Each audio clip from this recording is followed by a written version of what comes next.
Let us pray.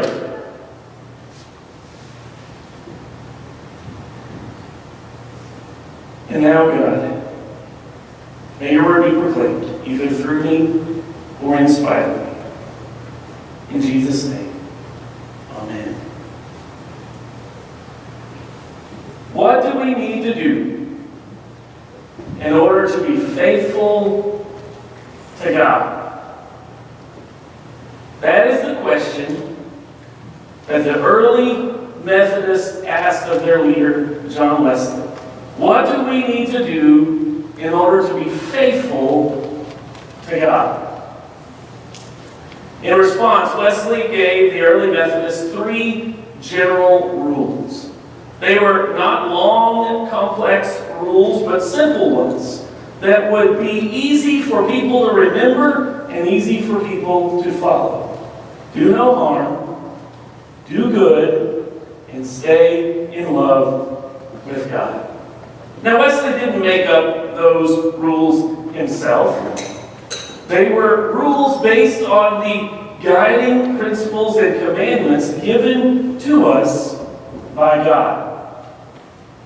Last week we learned that the one guiding principle that God gave all of his people was to love God with all of your heart and with all of your soul, with all of your mind and all of your strength.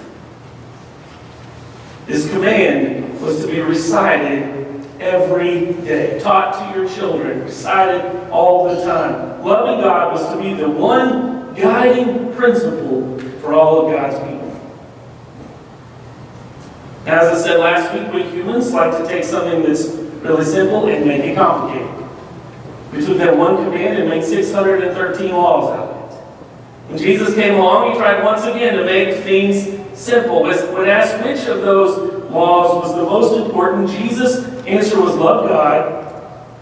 But then Jesus added this. He said, also, you should love your neighbor as yourself.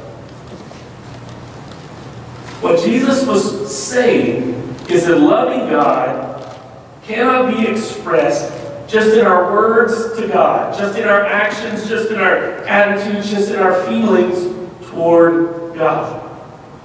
Love for God has to be lived out in our relationships with one another in very real and very tangible ways.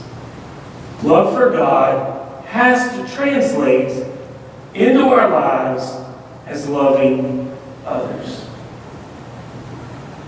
The disciple John really understood this as well.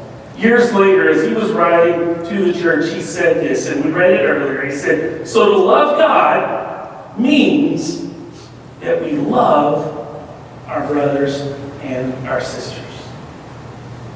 John's also very clear that loving our brothers and sisters doesn't mean just loving them in word. That it means loving them in action. It means reaching out. It means helping our brothers and sisters. So to love God means that we love each other, that we love others, and that loving others means that we reach out and help in real and tangible ways. And that all forms the foundation for John Wesley's second rule. Do good. Do good. It is not enough for us to simply do no harm. We have to be proactive. We have to take God's love for us and take it to the next level and use that love to help other people. So, speaking of do no harm, how did you do? Intentionally and consciously trying to do no harm this past week. Remember I said, get up tomorrow morning and say to yourself, today I will do no harm. Do you remember that? Did anybody actually do it? Well, you got another week. I'll give you that homework again, all right? Remember our examples of the harm that we ought to avoid was doing harm to ourselves, doing harm to others, doing harm to God. How did you do? It's not necessarily as easy as it sounds, is it? If you try to do that. The rules may be simple, but doing no harm is certainly not easy. It's not enough for us, though, to simply do no harm. So today I want to focus on this second simple rule, to do good. Wesley expanded this rule, and it's one of his most famous quotes. This is how he made it more understandable, to understand the depth of the calling that we have here. Wesley said, to do all the good you can, by all the means you can, in all the ways you can, in all the places you can, at all the times that you can, and to all the people you can, as long as ever you can. Kyle, you need to learn that, because you're going to have to know it very well when the bishop asks you those questions in ordination. The statement answers some of our questions, doesn't it? About doing good. I mean, it answers some of our questions. If I were to ask you, for whom should we do good? The answer is all the people that we can.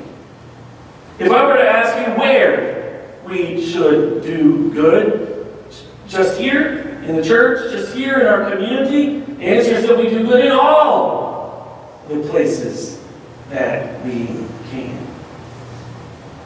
Do we do good just by, giving money and giving our time and talents and prayers? Do we do good like that? Well, the answer is we do good by using all of the means that we can. We use all of the resources that we can to do good. Are we able to ever stop? Can we just sit back and say, okay, I'm retiring from doing good? The answer is no. As long as ever we can. Now, this call to love others is extensive.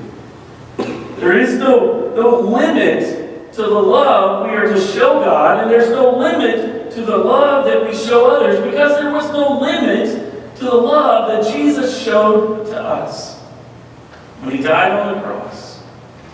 And there's no limit to the love that God has for us today. So I want to lift up 3 examples of John Wesley's words of doing good. So first he says, do good by caring for people's physical, bodily needs. It is in our Methodist DNA that religion is as much about physical as it is about the spiritual. Excuse me. Greg leaves yesterday, and my voice is starting to quit. In 2008, I went to Côte d'Ivoire in Africa with a team from our annual conference to give immunizations to children, to deliver insecticide-treated bed nets to families so that they could fight this deadly disease called malaria. We met and worked with and alongside the Methodists there in Côte d'Ivoire. Methodism was relatively new to them. Most of them had not grown up Methodist. But did you know that Methodism is growing 4 times as fast in Africa right now as it is in the United States? It is spreading like crazy. So throughout the course of the week, I was able to visit with many of the folks from the church as we walked through the communities and talked to the villages. I asked them, why are you Methodist? And without pause, and with almost total agreement across the board, everybody I asked, they all answered, because Methodists care about the whole person. They care about the whole person. Methodists, they only care about hunger. They care about education. They care about justice. Many churches here, they said, only really care about people's souls. All they want to do is preach. Methodists, they said, care about the whole person. That's why we're Methodists, they said. I've been a lot of places, and I've heard that same mantra in Jamaica. I've heard it from Methodists in Puerto Rico. I've heard it from Methodists in Mexico. Methodists care about the whole person, the whole society, all of life, physical and spiritual. All over the world, Methodism has birthed countless hospitals, clinics, schools, orphanages, universities, because it is part of our DNA to care about the whole person. So first, do good by caring about people's bodily, physical welfare. Second example, do good to people's souls. We are to care for people's souls and meet their spiritual needs.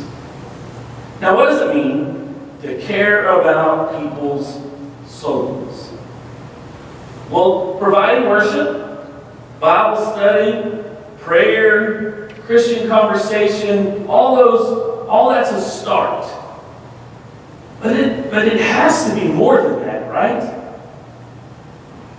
How open are we to conversations with the people in our lives about questions of meaning, about questions of purpose, questions of value?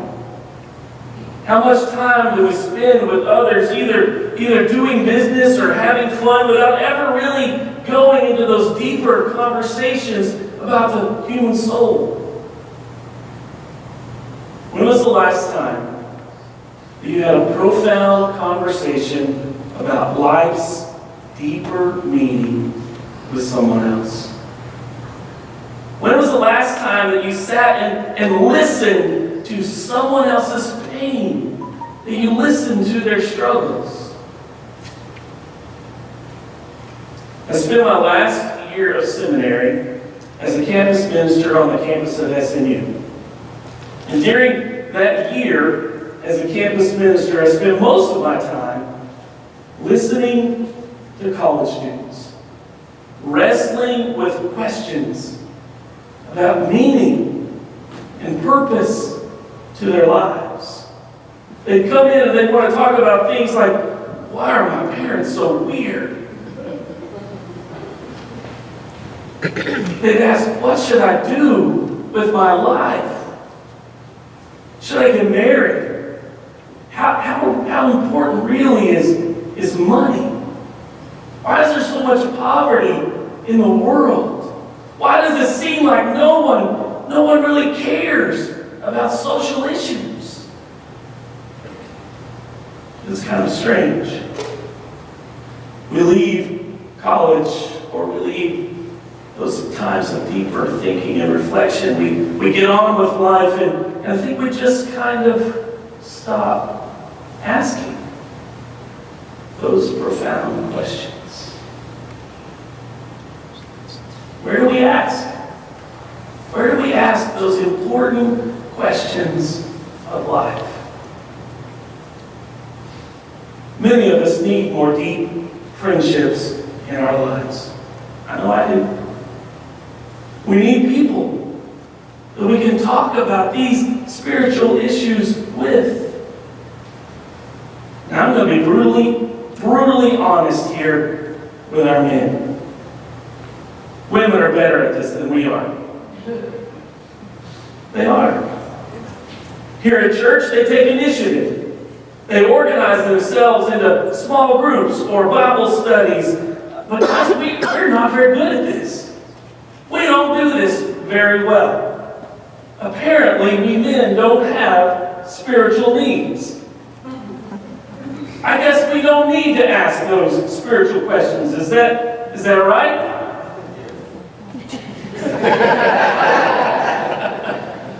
Now, I know that's not true. We have to do better. And we're trying. caring for people's physical needs, do good by caring for their spiritual needs. And here's John Wesley's example, his third example. I'm going to use his exact. He says, Methodists should do good by running with patience the race which is set before them, denying themselves and taking up their cross daily, submitting to bear the reproach of Christ, to be as the filth and off-scouring of the world. Wow. That sounds serious, right? What in the world does off-scouring mean? I had to Google off-scouring because I really didn't know. I had no idea what off-scouring was, and so Google says this: off-scouring is someone who is rejected, who has been rejected from society, an outcast. So here's what I think John Wesley was saying. To do good means that we have to be willing to take a stand. We have to be willing to stand up for others. We have to be able to stand up for a cause, for what is right. We have to be able to stand up against evil. We have to be willing to stand up for those causes that matter to God and be willing to be rejected by society for it. To be willing to be rejected by our friends for it, and maybe even our families, because we are willing to stand up for what matters to God. We're to deny ourselves, submit to Christ, align ourselves with the outcasts.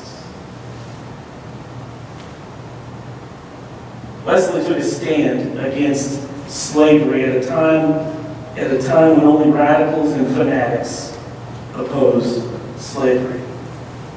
He took a stand against poverty. He stood up for the poor. Did you know this about him only getting his hair cut once a year? He only got his hair cut once a year so that he could give the money that he saved from getting haircuts to the poor. He went door to door, begging for money to support ministries with the poor. Wesley took unpopular stands because they were the right thing to do. We have to be willing. We have to be willing to stand up for causes and issues that are important to God. The welfare of all of God's children has to be our priority. And that means God's children in Africa and Haiti and all over the world. We have to be willing to stand up for all of God's people. For whom should we do good? To all the people we can. Where should we do good? In all of the places that we can. How do we do good? By all the means we can. How long do we do good? As long as we can. 270 years ago, a religious movement was born in England that changed the world. It changed the lives of millions of people. John Wesley began that movement, and the members of that movement were called Methodists. A group of people who deliberately chose to do no harm and to do good.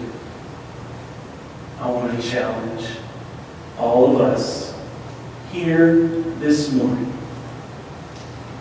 to change our world. And I believe it starts with doing good. In the name of the Father, and the Son, and the Holy Spirit.